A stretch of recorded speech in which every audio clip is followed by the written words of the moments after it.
Əldə etdiyimiz məlumata görə 27 yaşlı gənc ərazidən keçərkən ayağı sürüşüb və gördüyünüz kanalizasiya quyusuna düşüb. Ərazidə işləyənlərdən öyrəndik ki, oradan keçən kanalizasiya quyusu illərdir bu küçədədir.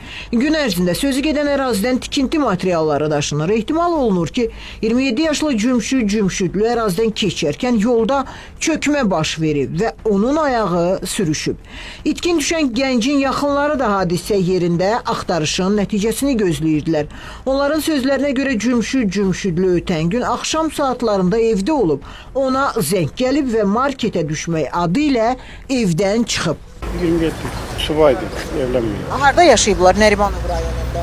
Xeyr, Binəqədi rayonunda, Bilədərdə. Heç kəsin xəbəri olmuyor. Şu marketə, mağazına, nəyisə alıb evə qayıtmaq əvəzinə zəng olub, nə olsa çıxıbdır.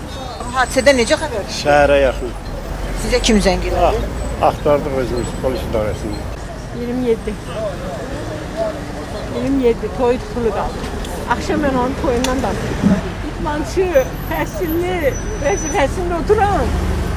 Fövqəladə Hallar Nazirliyindən Xəzər xəbərə bildirildi ki, 112 qaynar telefon xəttinə Bakı şəhəri Binəqədi rayonu Baksol yolu adlanan ərazidə bir nəfərin quyuya düşərək köməksiz vəziyyətdə qalması barədə məlumat daxil olub. Xüsusi riskli xilas etmə xidmətinin xilas ediciləri çağırış üzrə cəlb olunub. Axtarış, xilas etmə işləri davam etdirilir. Sevinç Vaqif qızı, Namiq Hüsiyev, Xəzər xəbər.